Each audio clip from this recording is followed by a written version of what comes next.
You have felt it your entire life, haven't you? A subtle, gnawing vibration in the center of your chest that never quite goes away. It is there when you wake up in the silence of 3 a.m., staring at a ceiling that feels like it is pressing down on your chest. It is there, paradoxically, when you are surrounded by people who claim to love you, perhaps even lying next to a warm body that somehow feels miles away. It is a specific type of hunger, not for food, not for success, and if you are brutally honest, not even for the partner you think you are missing. It is the sensation of a phantom limb. Your soul is reaching out for a part of itself that it remembers, but cannot find in the material world. Most of humanity spends their entire incarnation trying to sedate this feeling. They pour alcohol over it to numb the static. They bury it under 60-hour work weeks to drown out the silence. Or they flood their neural pathways with the cheap dopamine of endless scrolling. But you are still here. You are listening. The fact that you have not clicked away is a diagnostic signal. It means your internal architecture is ready to bear the weight of a forbidden truth. Observe your body right now. Do not change anything. Just observe.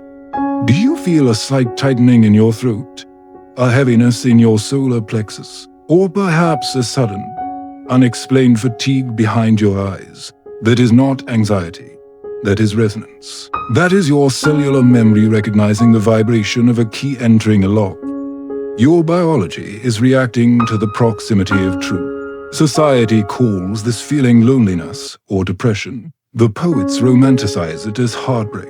But the Hermetic masters, the architects of the ancient world, knew it by a different name, the severance. You are not depressed. You are disconnected. You are operating on a half-circuit. Imagine an electrical wire that has been cut. The live end is thrashing round, sparking, violently discharging energy into the void, desperately looking for a ground to complete the loop. That sparking, that violent, erratic search for a connection, is what you call modern romance. You are trying to plug a cosmic cable into a biological socket, and it is burning you out. Every failed relationship, every moment of longing, is simply the sound of that wire snapping against walls that cannot hold its voltage. We are told from birth that we are incomplete halves seeking our better half. This is the oldest and most dangerous lie ever told. It is a slave program designed to keep you in a perpetual state of external dependency. As long as you believe the battery charger is outside of you, you will remain a beggar in the kingdom of your own soul. You will trade your sovereignty for attention, you will trade your power for validation, and you will die hungry, having feasted at 1,000 tables but never having eaten the bread of life. Consider this carefully. What if the soulmate you have been searching for in every pair of eyes you meet is actually a suppressed frequency within your own consciousness? Thoth, the Atlantean master, encoded this in the Emerald Tablets. But the keepers of the Matrix, the architects of your current reality, removed the instruction manual. They left you with the hardware of a god, but the software of a sheep. They taught you to look for a gender in your pants, so you would never look for it in your pineal gland. Pause for a moment. Take a deep breath and let it expand into your lower back. Do you feel a resistance to this idea? A part of you that wants to scream, "No, I need real love. I need a person." That resistance is the ego's survival mechanism. It is terrified that if you become whole, you will no longer need it to negotiate your survival. Acknowledge the fear. Let it be there. But do not let it drive the car. We are about to perform a psychic surgery. We are going to reopen the Kybalion, not the sanitized version sold in bookstores, but the raw, forbidden physics of the soul. We are going to reconnect the wires. The ache you feel is not a punishment. It is a homing beacon. And it is leading you to the only altar where the marriage actually happens. The stillness within. Let us strip away the poetry of romance and look at the cold, hard architecture of your suffering. The world you inhabit, this constructed reality of movies, songs, and cultural expectations has sold you a devastating blueprint. They call it the other half. They tell you that you are a puzzle piece waiting to be snapped into place by another. This is not just a poetic metaphor. It is a biological insult. It suggests that in your natural state, you are broken. It suggests that your default setting is insufficiency. But let us look at the physics of the universe. Does an atom seek another atom to become whole? No, an atom seeks balance. But it contains within itself the protons and electrons necessary for its own existence. You are not a fragment. You are a battery. And this is where the deception lies. A battery that only possesses a positive pole is not a half battery. It is a dead object. It has no current. It has no life. In the Hermetic tradition, and specifically in the lost chapters of Thoth, the soul is described as a generator of two distinct forces, the electric and the magnetic. The electric force is the masculine principle. It is the force of will, projection, logic, and action. It pushes out. The magnetic force is the feminine principle. It is the force of feeling, reception, intuition, and gravity. It pulls in. These are not genders. These are not man and woman. These are the positive and negative terminals of the cosmic engine. Here is the diagnosis of your condition. You have been trained to identify with only one terminal. If you are a man, you are taught to suppress the magnetic, the feeling, the receiving to be strong. If you are a woman, you may have been taught to suppress the electric, the will, the aggression to be soft. Or perhaps in the modern world, you are forced to suppress the magnetic to survive in a corporate hierarchy. When you suppress one pole, you do not kill it. Energy cannot be destroyed. You simply displace it. You cast it into the shadow. And here is the terrifying mechanism that Carl Jung tried to warn us about. What you do not own within yourself, you will inevitably project onto the screen of another person. Think of the last time you fell in love. Really fell. That sudden, overwhelming rush of vertigo. That feeling that the other person was perfect. That they held the keys to your salvation. You felt high because, for a brief moment, you plugged your dead wire into their life terminal. You were feeding off their energy to jumpstart your own dormant pole. If you are a man disconnected from your own inner emotional depth, your magnetic feminine, you will become addicted to a woman who embodies that depth. You will drink her emotions like water because you are parched. If you are a woman disconnected from your own power and direction, your electric masculine, you will become addicted to a man who offers stability and force. You will cling to his structure because you feel formless. But listen closely, because this is the part that hurts. This is not love. This is vampirism. It is a mutual energy exchange pact where to have dead batteries agree to drain each other to feel alive. And, like all parasitic relationships, it has an expiration date. Eventually, the projection fades. The woman realizes the man is not a god of strength. He is just a man. The man realizes the woman is not a goddess of salvation. She is just a human. The screen goes blank. The energy stops flowing. Then comes the resentment. You hate them not because of what they did, but because they stopped making you feel whole. You hate them because they forced you back into the room with your own emptiness. Pause. Let that sink in. Notice if your jaw has tightened.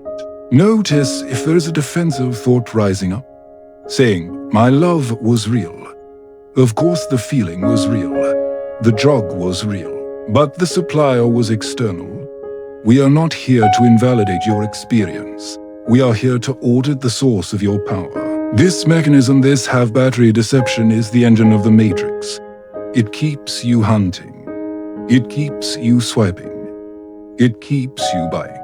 It keeps you in a state of perpetual energetic poverty, always looking for a bailout from a stranger. The Archons, the architects of this system, fear one thing above all else: a closed-circuit human. A human who has found their own positive and negative terminals and connected them internally. Because that human generates their own light. They do not need to feed, and they cannot be controlled.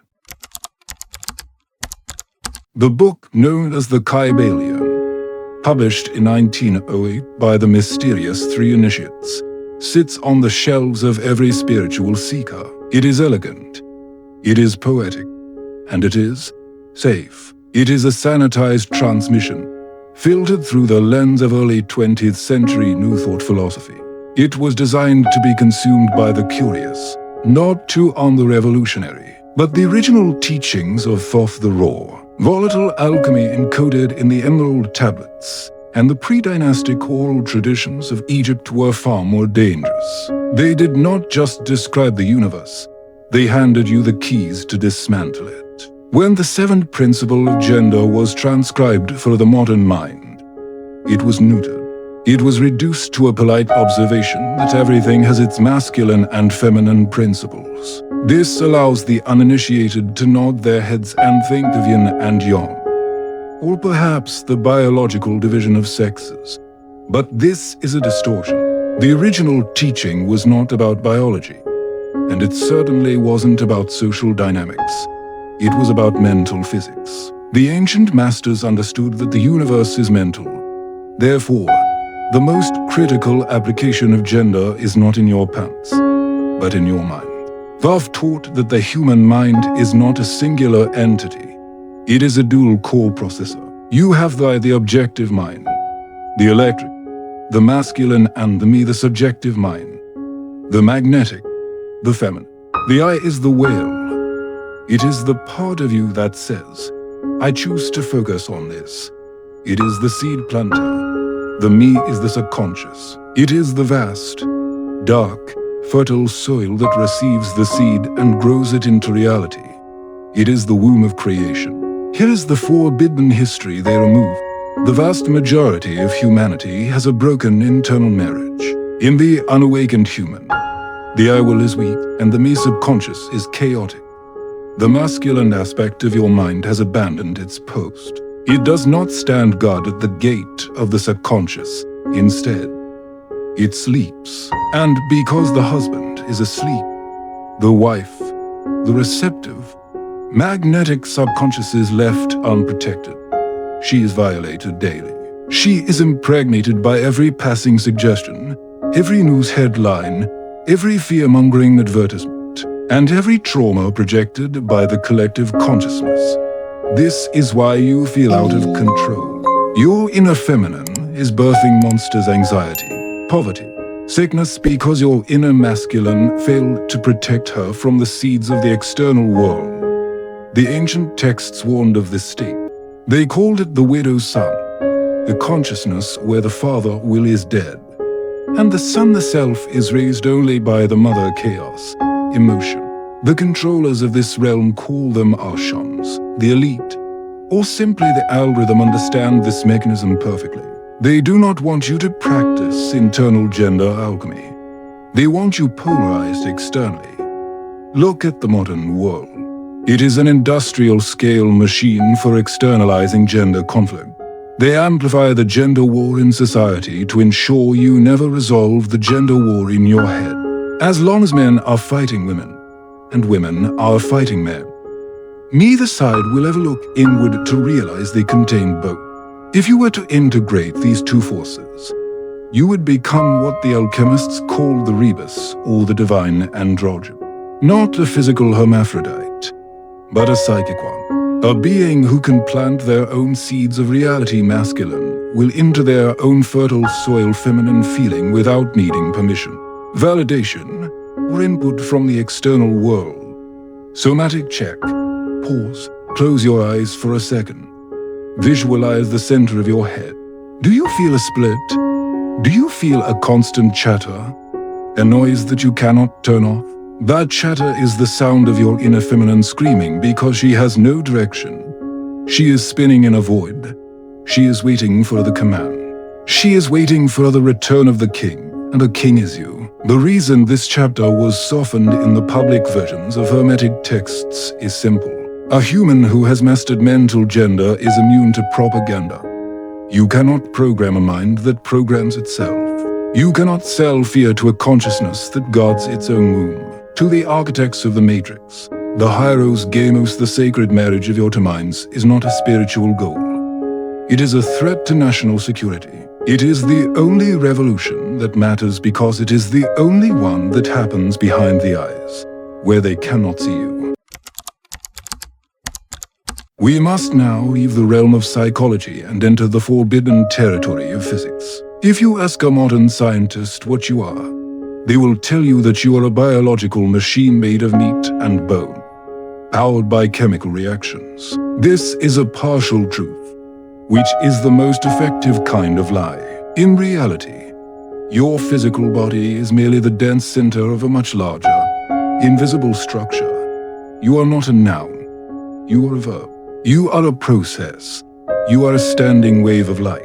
Itzhak Bentov, the scientist who died shortly after revealing the mechanics of consciousness, described the universe not as a solid place, but as a hologram created by the interference patterns of waves. And the fundamental shape of this interference, the shape of the soul itself, is the torus. Imagine a donut. Or better yet, imagine a smoke ring. It is a dynamic, self-organizing flow of energy that is constantly turning inside out. Energy flows up through the center, spirals out round the edges, then curves back into the bottom to rise again. This is the only shape in the universe that can sustain itself without an external power source. It is the geometry of immortality.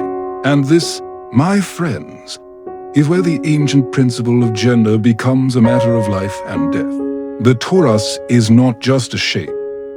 It is the ultimate sexual union of the cosmos. The energy that explodes outward from the center, the force that expands, protects, and defines the boundary is the electric, masculine principle. It is the father aspect of God, the centrifugal force that says, I exist. The energy that curves back inward, the force that contracts, nurtures, and pulls everything back to the center is the magnetic, feminine principle. It is the mother aspect of God, the centripetal force that says, come home.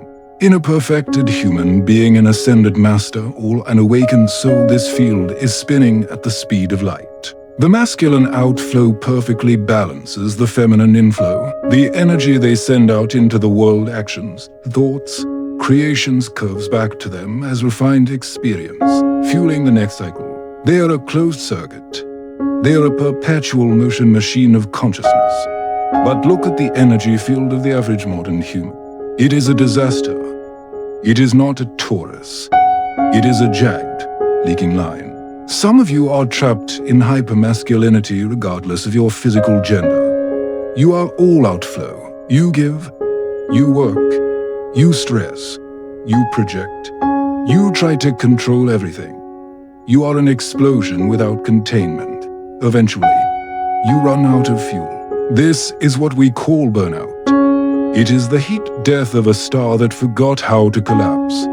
Others are trapped in hyperfemininity. You are all in flow. You absorb the emotions of others. You take in the pain of the world. You wait for things to happen to you. But you lack the electric will to set a boundary. You become a black hole. You implode. This is what we call depression or overwhelm. It is a gravity well that crushes its own light. The secret that Bentov tried to teach us, and the secret that the mystery schools guarded with their lives, is that you must become the master of the still point, in the geometric center of the torus, right where the outflow turns into inflow. There is a singularity, a 0 point, a place where there is no space and no time, only pure potential. This is the eye of the needle that Jesus spoke of. This is the Bindu point of the yogs. When you practice the alchemical marriage, when you marry your inner will to your inner surrender, you activate this still point. You stop looking for energy from food, or sleep, or praise, or money. You begin to draw energy directly from the vacuum, from the infinite potential of the zero-point field. This is why the system fears the androgyne. A being who has balanced their torus field does not need the matrix. They do not need the fear porn of the news to feel stimulated masculine trigger. They do not need the validation of social media to feel loved feminine trigger. They are self-fed. They have become a sun. Somatic check. Bring your attention to the space around your body. Can you feel the boundary where you end and the room begins? Now, imagine that boundary is not a wall, but a turning curve. Imagine your breath is the pump. Inhale. You are pulling the universe into your center feminine. Exhale. You are expanding your center out to the edges of the universe masculine. Do this for 3 breaths. If you feel a tingling in your hands or a heat in your spine, you are jump-starting the engine. The physics are clear. If you cannot curve your line back into a circle, you will bleed out, you will age, you will decay, and you will die. Because linear energy is finite. But circular energy, total energy, is infinite. The resurrection is not a zombie coming out of a grave. It is the moment a human consciousness remembers how to bend its own light back into itself, becoming an eternal feedback loop of awareness. Now, we arrive at the operating table. Theory is a luxury. Protocol is survival. To know that you are a split consciousness is one thing. To fuse that split into a singular, sovereign force is the great work. The alchemists called this the Hieros Gamos, the sacred marriage.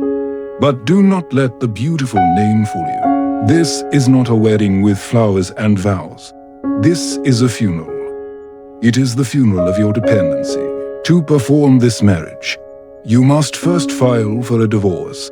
You must divorce the world. You must divorce the idea that your twin flame is out there, scrolling through Instagram or waiting in a coffee shop.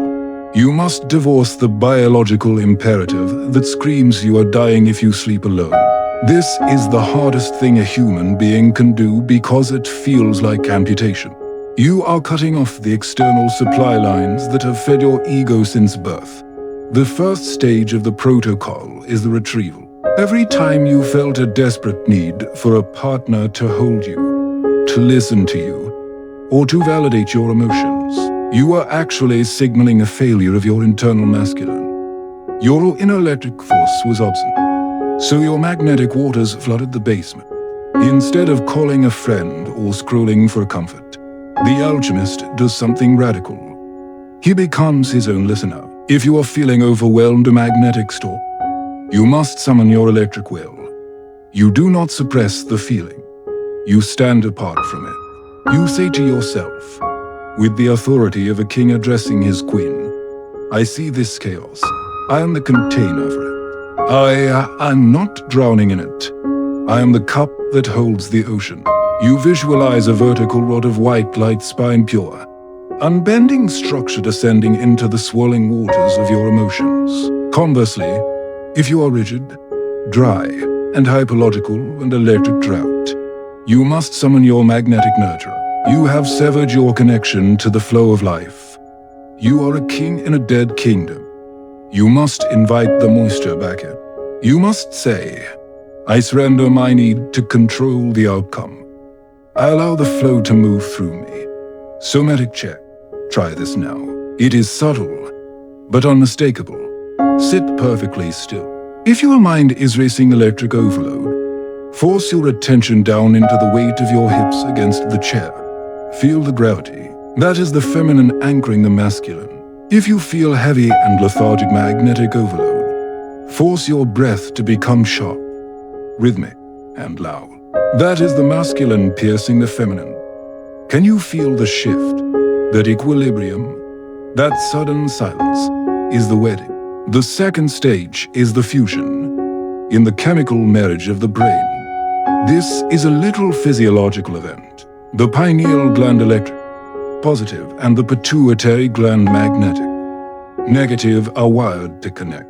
When you balance your internal poles, when you stop projecting your needs onto others and start meeting them, internally a physical circuit closes in. The brain, The ancients described a golden fluid or an oil that is secreted when this union occurs. This is the Christos or the anointing oil. It is not a metaphor. It is biochemistry.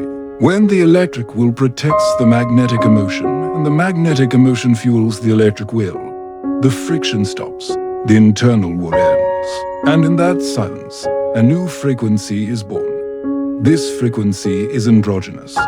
It is not cold, but it is cool. It is not passionate in the human sense of suffering. Passion means to suffer, but it is intensely alive. It is the frequency of the Creator. A creator does not need his creation. He generates it from his overflow.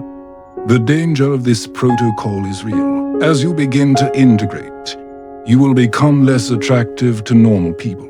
The trauma bonded, the energy vampires, and the half batteries will no longer be able to hook into you. You will offer them no jagged edges to latch onto. You will become smooth. You will become a mirror. They will look at you and see only themselves. And for most, that is a terrifying prospect. You may lose friends. You may lose lovers. But you will gain the only thing worth having. The ability to exist in a room by yourself and feel like you are in the presence of God. The Hieros Gamos is not for the lonely who want to be happy. It is for the warrior who is ready to be whole. When the alchemical wedding is consummated, when the electric will finally penetrates and protects the magnetic soul, the world does not change. The traffic still moves, the bills still rise, and the wars still rage on the screens. But you are no longer a citizen of that world. You have become a sovereign state. This is the state the ancients called the world card in the tarot, or the realization of the atom. It is the end of hunger. Imagine walking into a room full of people. In your old life, your subtle energy field was like a tentacle, reaching out, scanning the room. Who likes me? Who is looking at me? Who can give me what I need? You were a beggar in a suit. But now, as a sovereign, your field is inverted. You are a sun. You are not scanning. You are radiating. You do not need the room to approve of you, because you have already approved of yourself. You do not need the woman or the man to complete you, because you are already the entire universe in a skin suit. This is the only state in which true love is actually possible. Listen to this paradox, for it is the final key. You can only truly love someone when you do not need them. As long as you need them, you are using them. You are using them as a drug, as a crutch, as a mirror. That is not love. That is utility. But when you are whole, when your internal masculine and feminine are locked in a perpetual embrace, you are free. You choose a partner not because you're empty, but because you are overflowing. Your love becomes a gift, not a tax. You say, I am full. I have so much life in me that I must share it, or I will explode. To halves make a whole, and that is a dependency. But to wholes, to sovereign beings meeting in the still point, they do not make a whole. They make a galaxy. They create a third energy that is exponentially greater than the sum of its parts. This is the mathematics of God. The system, the matrix, the Ashans, the societal engineers is terrified of this mathematics. They have built an entire civilization on the premise of your insufficiency. They need you lonely. They need you desperate. They need you swiping left and right, buying beauty creams and sports cars, trying to fill the hole in your soul with debris from the material world. A human being who has performed the Hieros Gamos is a glitch in their code. You become invisible to their marketing. You become immune to their fear. You become the one thing they cannot control. The Creator. Somatic check. Stand up. If you can. If not, sit with your spine perfectly straight. Close your eyes. Visualize a pillar of light shooting up from the center of the earth, through your base, up your spine, and out the top of your head into the cosmos. Now, visualize a spiral of energy pouring down from the stars, wrapping round that pillar, holding you, nurturing you. Feel the strength of the pillar masculine. Feel the embrace of the spiral feminine. You are both. You are the lover and the beloved. You are the lock and the key. The seventh principle of the Kybalion was never a rule to be followed.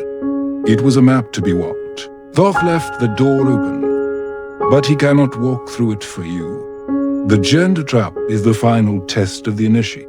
Will you keep looking for your other half in the reflection of the illusion? Or will you turn your gaze inward, marry the stranger in your own heart, and become the world?